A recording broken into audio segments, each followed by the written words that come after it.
Arqueologia bíblica, o eco silencioso da Torre de Babel. A Torre de Babel não foi apenas uma lenda. Seus tijolos sussurram segredos que a história tentou esquecer, um testemunho de quando a ambição humana, em sua forma mais pura, buscou desafiar a própria efemeridade. Naquela bacia fértil entre o Tigre e o Eufrates, onde o excedente agrícola permitiu o florescimento das primeiras cidades, a terra não apenas nutria o grão, mas alimentava um desejo de permanência. Ali, na planície de Sinar, a Babilônia crescia não para ser grande, mas para ser eterna, um eixo a partir do qual o mundo seria ordenado, um centro gravitacional contra a entropia da dispersão. O Gênesis descreve um povo unificado por uma só língua e um desejo avassalador, erguer uma torre que perfurasse as nuvens, um monumento de orgulho feito de barro e betume para que seu nome jamais se perdesse. Nessa narrativa, a soberba das potências imperiais ganhava a forma de uma advertência divina, uma perspectiva dos povos nômades sobre a arrogância das civilizações urbanas. Esse relato encontra um espelho fascinante na poeira da arqueologia.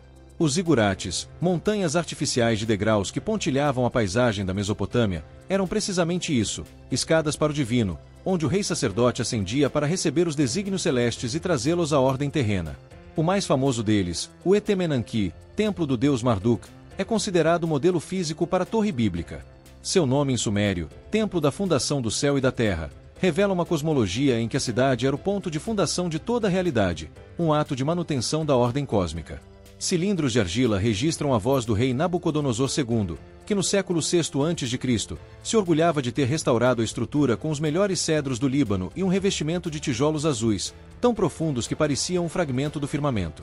A torre era um farol de poder, um projeto colossal que reunia uma força de trabalho diversa, vinda de todos os cantos do império, uma diversidade que, ironicamente, antecipava a própria cacofonia que a lenda descreveria. Hoje, seus alicerces são uma ferida silenciosa na paisagem iraquiana, o fantasma de um sonho que, ao buscar um centro único, semeou a própria fragmentação, um lembrete de que toda tentativa de forçar a unidade pode gerar a mais profunda das divisões. A confusão das línguas é um instante poético em que a unidade do mundo se estilhaça, um trauma fundador que reverbera através dos milênios. É preciso imaginar o terror não como um evento mágico, mas como um processo corrosivo infiltrado no canteiro de obras. A ordem clara do arquiteto, antes um comando universal, se desfazia em som disforme. Um pedido de água era recebido com um olhar vazio ou pior com uma pedra, e a frustração rapidamente se convertia em fúria. Onde havia a sinfonia do trabalho conjunto, o ritmo dos martelos e o canto dos operários, agora reinava a desconfiança. Ferramentas eram trocadas por insultos, a colaboração cedia à sabotagem, e cada grupo se fechava em si mesmo, vendo os outros como inimigos. Enquanto o mito condensa essa catástrofe em um único drama divino, a ciência traça um paralelo em sua busca pela Osprache, a hipotética língua-mãe ancestral. A teoria mais sólida aponta para o proto-indo-europeu, falado há milênios nas estepes eurasianas. A partir dali, a migração e o tempo fizeram seu trabalho. Grupos se separaram em contato com novas paisagens, climas e povos. Suas vozes se transformaram através de processos graduais de mudança fonética e adaptação lexical. Sotaques viraram dialetos, novas línguas, cada uma com sua própria música e lógica interna. O mito de Babel surge como uma poderosa alegoria para essa lenta diáspora de sons, capturando a angústia da compreensão perdida. Se a linguagem de fato molda a percepção, a fratura em Sinar não foi apenas de comunicação, mas de realidades. O mundo não apenas soava diferente, ele era diferente para cada grupo. A tragédia, portanto, não foi a criação de muitas línguas, que enriqueceu a experiência humana com múltiplas visões de mundo, mas a perda da vontade de entender o fracasso da empatia.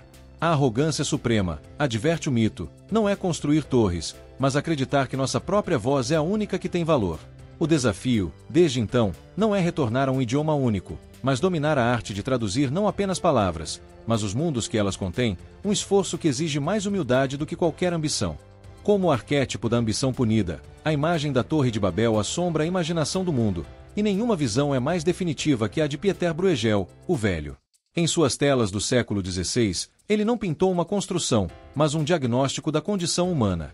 Sua torre em espiral, inspirada no Coliseu Romano, é uma monstruosidade caótica, uma colmeia que fervilha de esforço inútil, um projeto que carrega em sua fundação a semente do fracasso.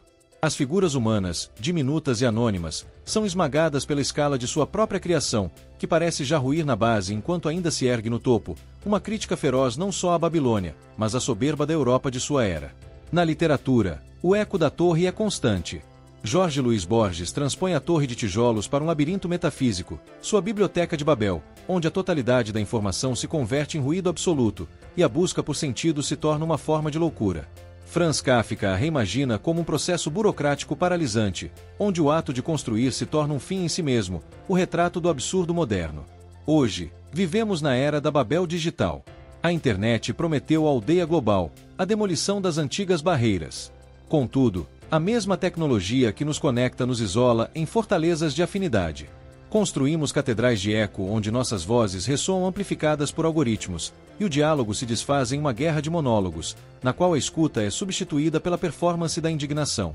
A torre moderna não é de barro, mas de dados, e sua queda não é a confusão de idiomas, mas a erosão de uma realidade compartilhada, o colapso da confiança em um terreno comum. A história de Babel permanece viva porque espelha nosso desejo de união e nosso destino de diversidade. Ela nos lembra que a ambição sem humildade é o caminho mais curto para a solidão.